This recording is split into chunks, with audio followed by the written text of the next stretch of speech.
Assalamualaikum warahmatullahi wabarakatuh. Kita ketemu lagi pada pembahasan induksi magnet pada soal yang nomor 4. Jika ada 3 kawat lurus berarus listrik seperti pada gambar, maka tentukan nilai induksi magnet yang dialami oleh titik P yang terletak 1 meter dari kawat 3. Maka untuk gambarnya adalah sebagai berikut. Karena pengaruh kawat 1, maka arah dari induksi magnetnya adalah menjauhi pengamat atau masuk bidang. Jadi arahnya ini. Ya, saya gambarkan menggunakan tanda panah. Saya ganti saja menggunakan tanda panah. Ini oleh kawat 1, maka arah B-nya adalah ini B kawat 1.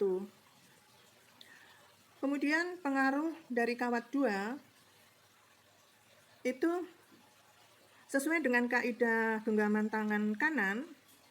Jadi ibu jarinya ke bawah. Kemudian arah lipatan 4 jari yang lainnya adalah ke arah searah jarum jam. Maka arah B oleh kawat 2 itu menuju ke pengamat. Ya. Jadi berupa titik kalau menuju pengamat, kalau silang menjauhi pengamat. Kemudian oleh kawat yang ketiga, arahnya sama dengan kawat 1, yaitu menjauhi pengamat atau masuk ke bidang. Jadi saya gambarkan masuk bidang ini oleh B3. Ya. Yang ini B2. Nah, jadi gambarnya seperti ini. Maka nanti B1 ditambah B2 dikurangi B3 ya. Jadi itu. Jadi saya ulang. B1, B3, ini maksudnya silang ya. Kemudian ini B2. Jadi nanti B1 ditambah dengan B2 dikurangi ditambah B3 dikurangi B2. Ini adalah B total yang dialami titik P. Jadi induksi pada titik P yang terletak 1 meter dari kawat yang ketiga. Jadi nanti jaraknya kawat 2 orang bicara jarak, maka ini 2 meter. Ya, kemudian jaraknya dari kawat 1 itu 4 meter. Nah, maka perhitungannya adalah sebagai berikut. B1 ini 4 meter kawatnya ya, ini 4 meter. Nah,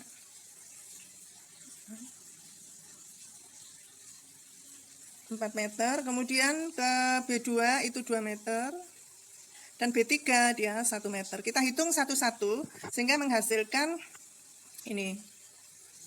Jadi ini 4P-nya sama 2P, ini jadi 2, ini sama, demikian juga. Nah, jadi 2 kali 1 dibagi 4, jadi setengah. Ini 2 kali 2, 4, kemudian dibagi 2, hilang 2. Jadi 10-7 Tesla. Kemudian B3-nya adalah 2 kali 3, ini 2 kali 3, jadi 6 Tesla. Maka B1 ditambah B3, jadi 0,5 ditambah 6, jadi 6,5. Kemudian dikurangi B2, jadi 2 10-7 Tesla. Jadi sama dengan 4,5 kali 10-7 Tesla. Itu total induksi magnet di titik P. Nah, arah masuknya adalah menjauhi pengamat karena B1 ditambah B3-nya lebih besar daripada B2. Jadi nanti kalau B2-nya yang lebih besar, maka menuju ke pengamat. Berikutnya soal yang nomor 5. Perhatikan gambar berikut. Kawat A dan B dialiri arus listrik I1 dan I2 masing-masing sebesar 2 ampere dan 3 ampere. Kalau kita lihat kawat 1 dan 2, arah arusnya titik itu artinya menuju ke kita. Jadi kalau silang itu menjauhi kita. Jadi ini menuju kita. Menuju pengamat. Karena titik ya. Jadi kalau kita menggambarkannya akan saya gambar seperti ini. Menuju kita, jadi panahnya itu, nah ini menuju kita ya. ini juga menuju kita. Kurang pas ini, saya rasa kurang pas gambarnya. Jadi horizontal dengan arah ke kita. Maka titik C dipengaruhi dua kawat ini, ya, akan seperti ini. Nah, dia tegak lurus seperti ini. Kemudian dipengaruhi oleh kawat yang satu, dia tegak lurus. Nah, jadi ini yang B1, berikutnya ini yang B2. Maka resultan dari B1 dan B2 itu akan dihasilkan ini, B total. Jadi ini adalah B titik C yang dialami oleh C. Nah, ini saya gambar jadi jajaran genjang. Jadi ini vektor, merupakan besaran vektor. Jadi penyelesaiannya nanti B1 kuadrat, ini ada sudut apitnya. Sudutnya di sini. Jadi sudutnya 60. Karena ini tegak lurus ya. Nah, ini harus juga tegak lurus. Nah, jadi sudutnya 60. Karena ini sudut 90, kemudian 90 dikurangi, jadi ini 30, 60 ini.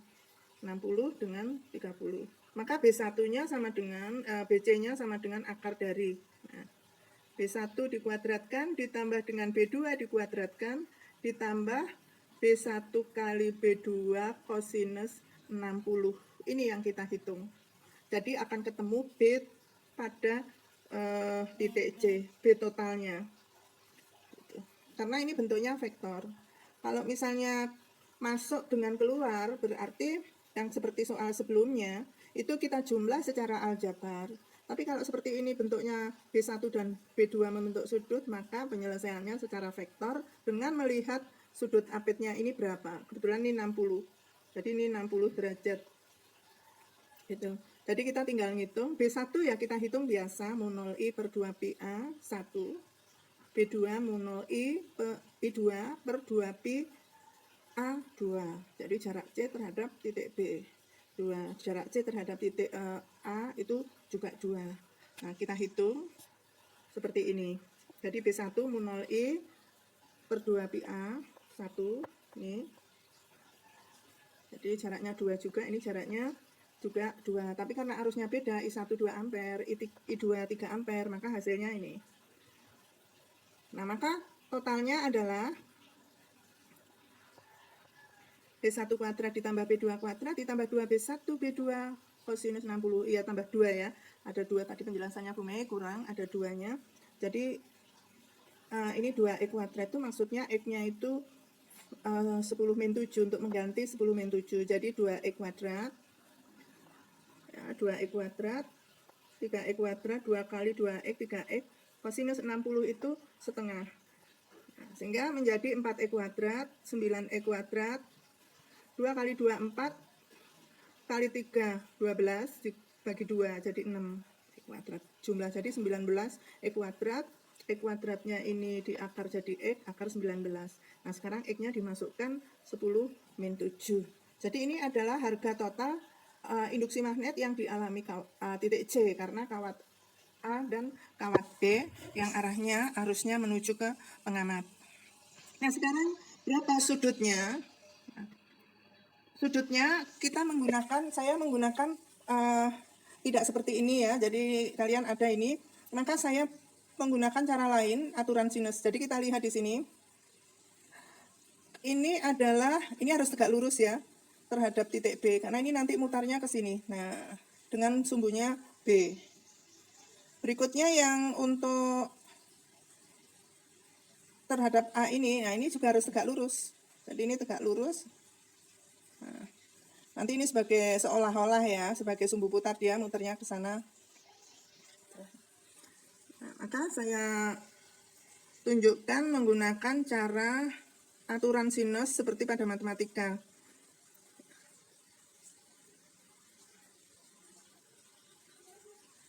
Jadi ini ya. Kalau misalnya ini sudut 1, saya buat warna ini sudut 1 atau sudut alfa. Ini sudut beta ya. Maka ini B2, ini B1, dan ini BC. Nah, sudut apitnya adalah 60 tadi. Maka B1 per sin alfa, jadi sin sudut yang ada di depan B1.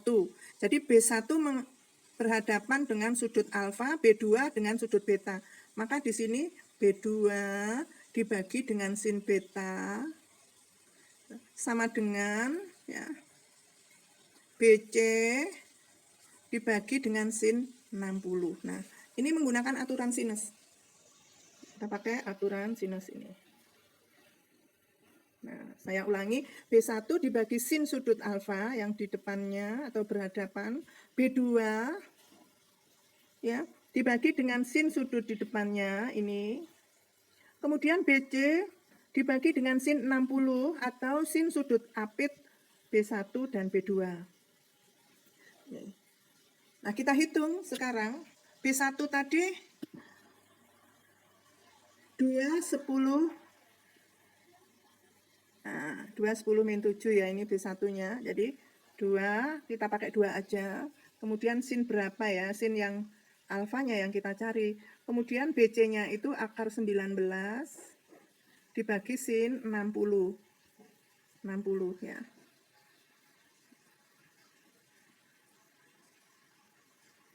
Sin 60. Nah, 2 per sin alfa sama dengan akar 19. Nah, sin 60 itu setengah akar 3. Jadi, ini 2 kalikan setengah atau dibagi 2 hilang.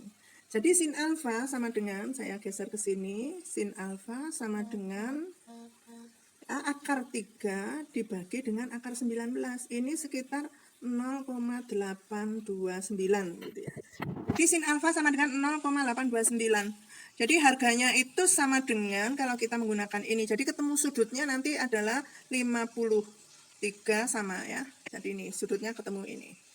Jadi sinus ini di sini sinus tetanya itu ya, sekitar 0,8an lah ini. Nah, kan 53 ya. Jadi sudutnya sama. Saya pakai aturan sinus. Ini pakai tangan ya.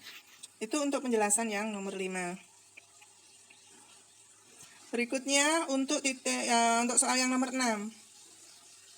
Titik P berada di sekitar 2 kawat penghantar setengah lingkaran dan kawat lurus panjang seperti gambar.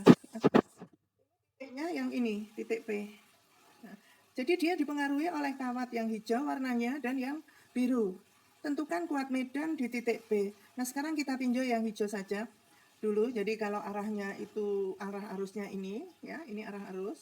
Jadi genggamannya itu ke ibu jarinya itu ke kanan ya. Maka titik P ini medannya menjauhi kita. Jadi ini oleh kawat yang pertama ya. Jadi B1 atau BA ya, B1 ya.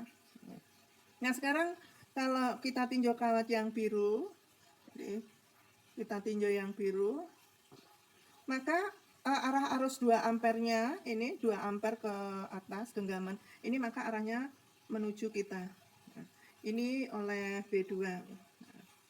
Jadi berlawanan, nanti besar yang mana antara B1 dihitung kemudian B2 dihitung, maka nanti selisih secara aljabar biasa perhitungannya. Maka kita lihat dulu perhitungannya. B1 ketemu. Jadi karena kawatnya itu setengah lingkaran, jadi ini setengah lingkaran, jadi 180 dibagi 360, jadi ini ketemu setengah karena nggak melingkar persis. Jadi mu 0 I-nya kita masukkan, mu 0-nya kita masukkan ini, nah, I-nya 8 per Pi, akhirnya ketemu perhitungannya ini. Yang kedua, mu 0 I2 per 2 PA, kawat biasa 4 Pi, 10 min 7 kali arusnya 2, dibagi dengan 2 Pi, jaraknya 1. Ketemunya ini, maka selisihnya adalah 8 dikurangi 4, jadi 4 arahnya masuk ya, masuk ke bidang. Oke, itu contoh soal yang sudah saya jelaskan beberapa tipe, semoga bisa bermanfaat dan Anda mudah memahami. Saya akhiri, wassalamualaikum warahmatullahi wabarakatuh.